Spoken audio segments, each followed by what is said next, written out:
This is Hugh Kingfisher. He's an avid angler. He knows all the best fishing spots along the Mossy Glen waterways. One of his favourite spots is the Old Mill Pond. Hugh is not a particularly sociable bird. He enjoys his own company and he gets very irritated if the fish are disturbed. The Nibbles children know that they must keep quiet in his vicinity when he's fishing. Hugh always has time to stop and chat to Wally, who he considers to be a very sensible sort of chap. Wally loves telling Hugh about the time he nearly caught a huge fish, but it got away. And if the fish are not biting, Hugh joins Wally for tea and a chat.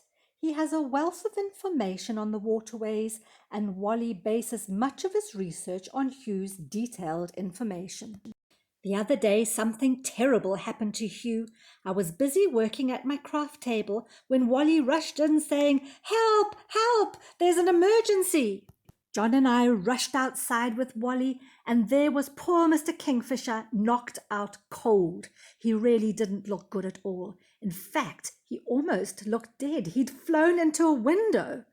Now, usually when a bird flies into a window, we just leave them to recover by themselves and stand back at a distance to make sure that they don't fall prey to cats and dogs. But this time Hugh didn't look good at all, and it was freezing cold.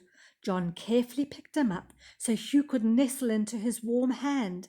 We kept him in the shade until he started to look a little bit chirpier. Hugh was lucky. He made a full recovery. But why had he flown into the window in the first place? Wally and I decided to play detectives. We walked around my house looking for clues, and to our surprise, we noticed that the windows worked like mirrors, reflecting the scenery around them. Perhaps Hugh had flown into the window thinking that there were more trees ahead of him. Or perhaps he'd seen his own reflection in the window and thought that there was another kingfisher trying to take his fishing spot. One way or another, we had to do something to stop other birds from knocking themselves out. But how could we help? First, we identified which windows reflected the scenery around them and worked like mirrors. Then we tried a few experiments. We discovered that if we drew the curtains, the windows were not nearly as reflective as they were before.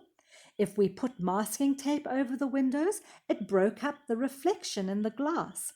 And by hanging baskets and stringing up shiny CD discs in front of the window, birds would be given an opportunity to know that there was glass in front of them.